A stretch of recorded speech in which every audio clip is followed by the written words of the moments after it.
my way to heaven.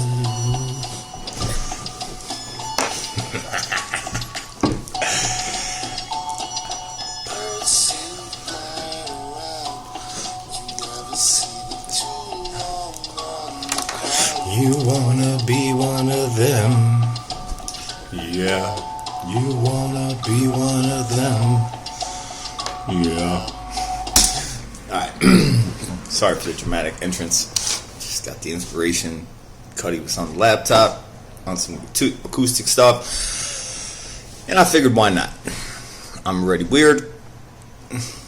I like to preach about being weird. And weird is like, what is weird? You know? Unique. Not being like everybody else. Being like yourself. Casting aside judgment. Not giving a fuck.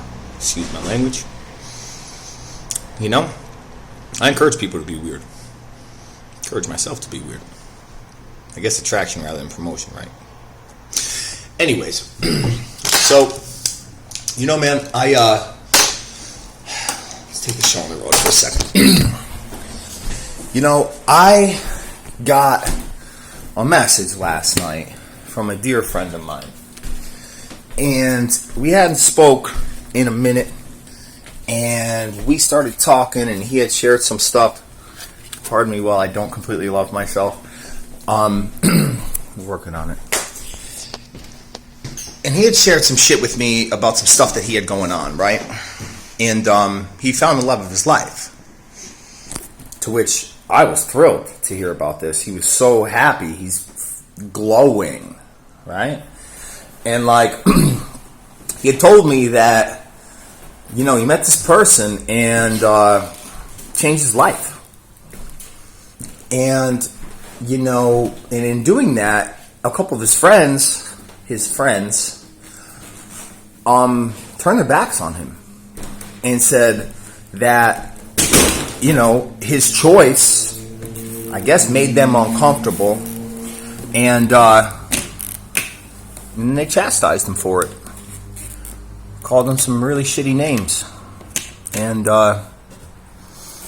you know, when he came to me with this information, I mean, I certainly didn't feel like that. You know? So, my friend's name is Jason. Okay? Jason Hicks, to be exact. And, you know, Jason fell in love with a man. A man who now identifies as a woman, right?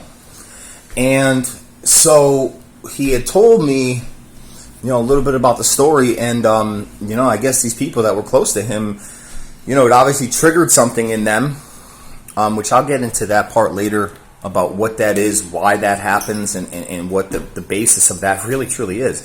And if you do your research and not just listen to me and research the shit I'm talking about, you'll find accredited sources of information that verify what I'm talking about.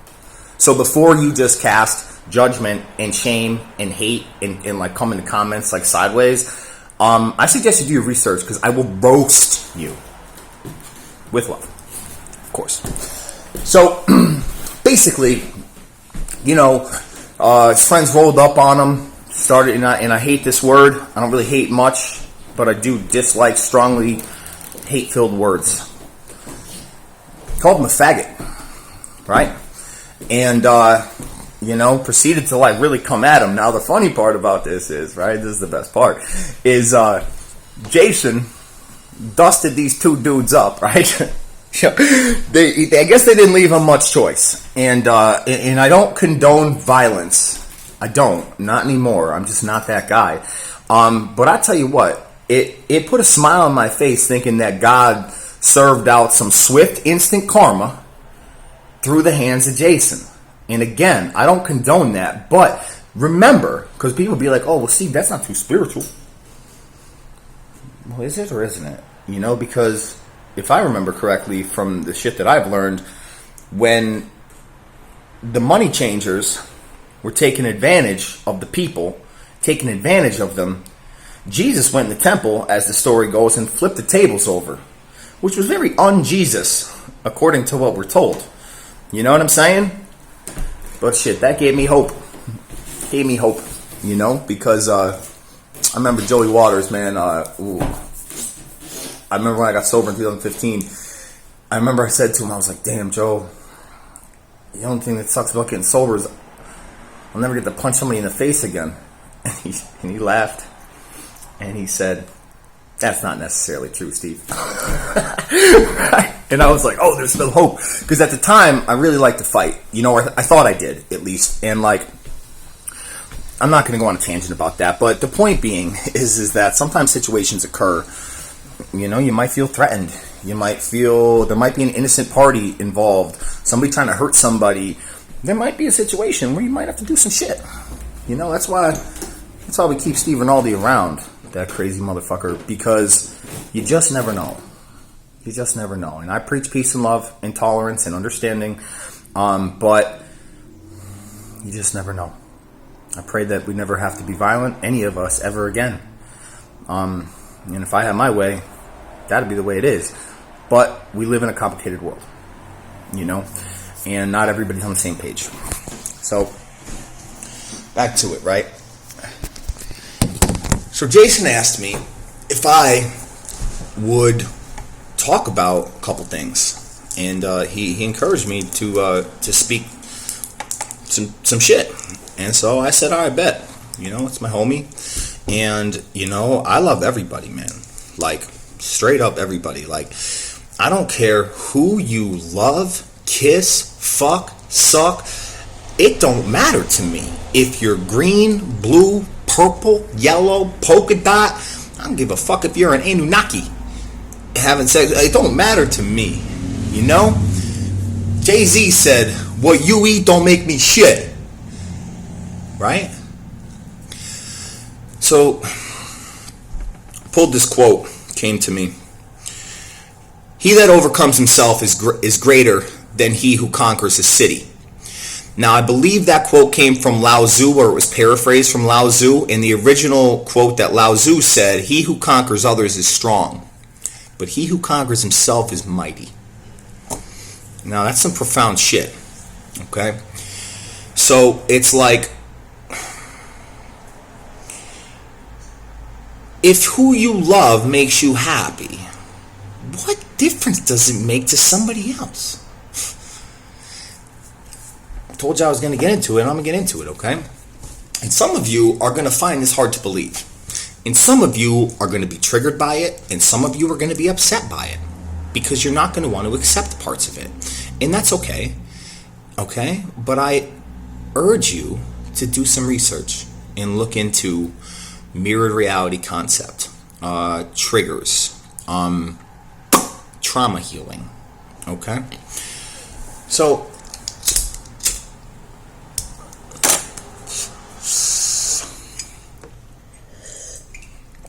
something about the combination of nicotine and caffeine together, it's like the last thing to go. Oh, by the way, I'm sober. I don't know, like completely. I was meddling around with cannabis. I had a small kratom mishap last month, but we're back on it. You know, proud to say that. I just feel good. I feel good, and I look forward to getting rid of the caffeine and cigarettes. Anywho, it's not about me. Well, not yet. Well, wait, isn't everything about you? Joking. It's a self-reflecting, ex-recovering narcissist joke. Anyways, so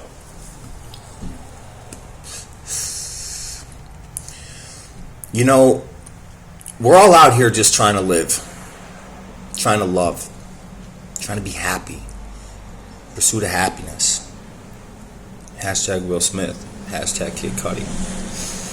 You know, and so it's like when we see somebody living their truth and being happy, and we don't feel happy for them, we're triggered or offended by their behavior because it doesn't align with our belief systems. You know? I can't speculate exactly what the belief systems of those two gentlemen who got mopped up were or was. Because I don't know them. I wasn't there. I didn't see their childhood. There's a lot of missing factors. Okay? But like, what I do know is this. It's a concept. You should Google it. It's called mirrored reality concept. Okay? This world, whatever it is, I don't know exactly, and I stopped trying to figure it out exactly because it drove me insane for about a year, is designed in such a way that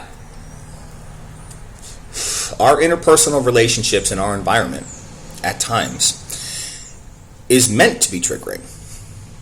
All right? And maybe not meant to be triggering, but is necessary to be triggering at times to bring certain things to the surface. All right? So when you see a dude shining, smiling, whistling Dixie, and you think, what is this motherfucker so happy about? Right? Doesn't he see the state of the world? Doesn't he see what's going on? Like, what the fuck is wrong with this guy? What's happening on a soul level is your soul is looking and seeing a projection of how it desires to be. All right?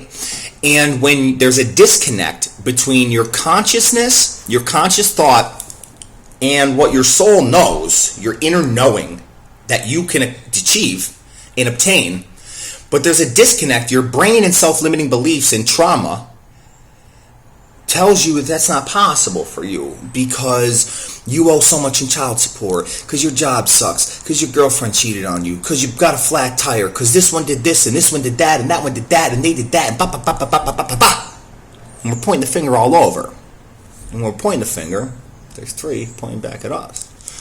We think that's just a coincidence? You still believe in those? I don't. And that doesn't make me better than you or worse than you. It just gives me a different vantage point, a different perspective in which I am trying to express my viewpoints and the things that I've learned to help you maybe gain a better perspective on situations in your own life, to aid and help the people who are actively on a healing journey, and to maybe plant some seeds for those who are coming into their journey. Because rest assured, you're all on it. This is Earth. This is part of the reason we're here. So, we see somebody, and it doesn't just happen with happiness. I'm going to share some stories with you. This is going to be a little bit longer of a video. Not as long as my other hour, 17-minute long YouTube video.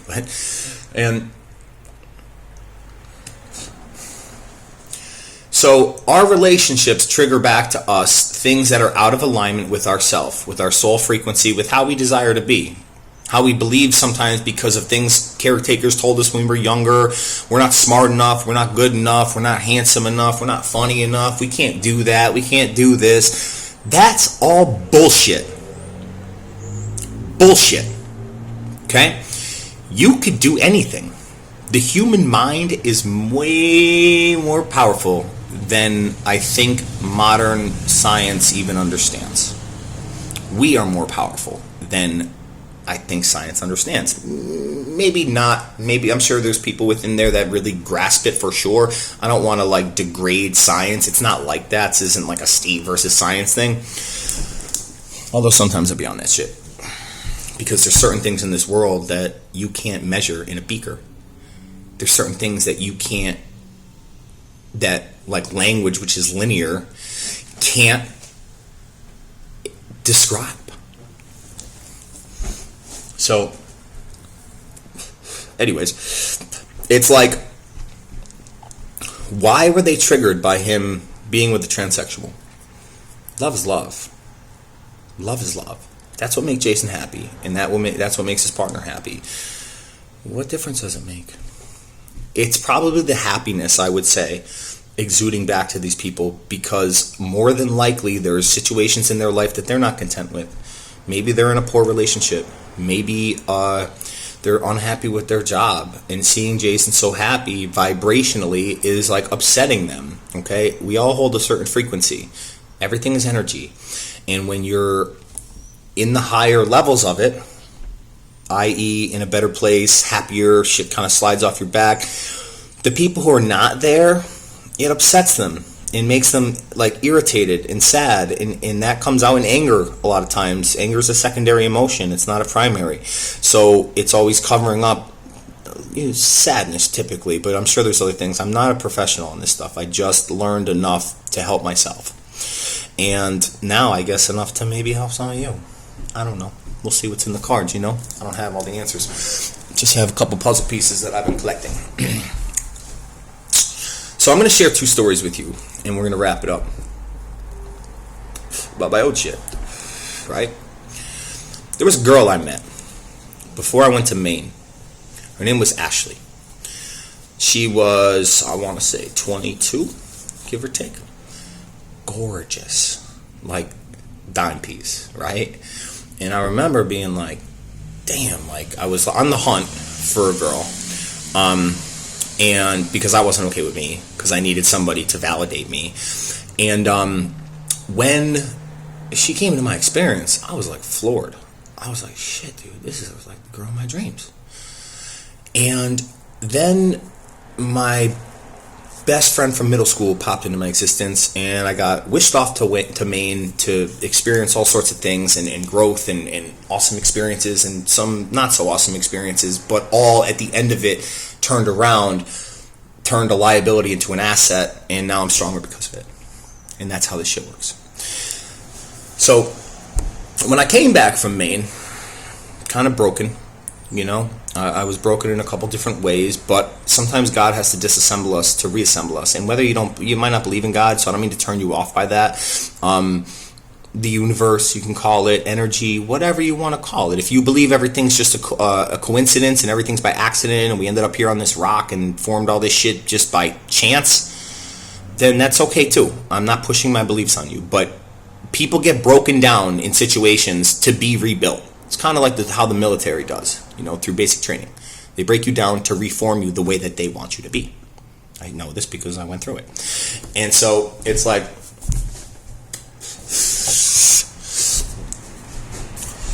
when I came back, I hit up Ashley because I had been, I had early on in my experience up there before Kelly and I got into a relationship, I was still talking to her. I dug her a lot. I was excited. I went up there to get a job. I went up there to try to get a cannabis farm going and ended up falling in love with my middle school best friend.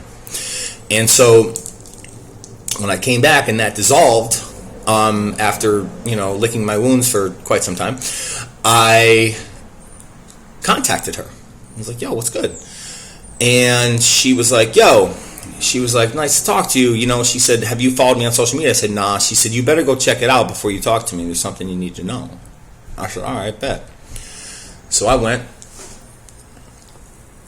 I looked at her page. Turns out, baby girl, one of the hottest girls I've ever seen, is a transsexual. She used to be a man. And I remember being like, whew, that's heavy. Because I had a genuine connection with her. Like, I dug her, and I also preach peace, tolerance, and love. And not preach it like I'm about it. If it's okay for you, it's okay for me. If it's okay for my friends to be homosexual, it should be okay for me to be homosexual. If I am, Or else, wouldn't I be being a little hypocritical? Wouldn't I be being a hypocrite? So, basically, I kicked this around the old locker. And at the time, I had some substances still going on and shit, so it was a fucking shitstorm up there. I hadn't really dug into meditation yet to quiet all that. And, a lot of confusion still. A lot of unprocessed trauma, which I'll get into that too. So, I kicked it around. I asked a couple of my friends, I'm like, yo, listen, like, this girl used to be a dude. She's fucking smoking. And she's awesome. Like, I'm kind of torn here. And why am I torn? Well, torn because of a lot of other people's beliefs. I'm torn because of what society will view me as if I were to go on a date with a transsexual woman or a transsexual man, whatever. And I can't remember exactly why we didn't go out. I think it was because she ended up getting with a guy, guys like TikTok famous, and they seemed really happy, and like, shout out Ashley, like, I pray that your life is everything that you want it to be, because you deserve that. You're fucking awesome. And but I had drawn the conclusion that I was like, you know what, I think I would. I think I would go out with her. You know, because again, I don't want to be a hypocrite, and not even that I don't want to be a hypocrite, but it's like I just had a connection with her. You know, I had a genuine good connection with her. And so, fuck it. Fuck what you think. You know? Like, if you are at a place that you're uncomfortable with other people are doing, you probably need to take a good look at yourself. That's what I had to do. You know, I had to look at, like, why was I being triggered by my mother? Why was I being triggered by this person? Why was I being triggered by what's going on in society? Why don't I just worry about me for a change? And it's funny because you'd think, well, like, old you, pretty selfish, and this, that, and the other thing. And basically, it's like, hang on, we gotta take this show on the road, unfortunately. Basically, it's everybody else's beliefs that had me jacked up, and that's unacceptable. You know, because I'll tell you what, in 37 years of existence in this lifetime on this rock, I've learned that most people don't have a fucking clue as to what they even want and where they're at. So to be taking guidance from other people that won't resonate with your own soul, it's going to lead you to some really fucked up places. You know, it did to me at least. It did to me at least. And pause one second.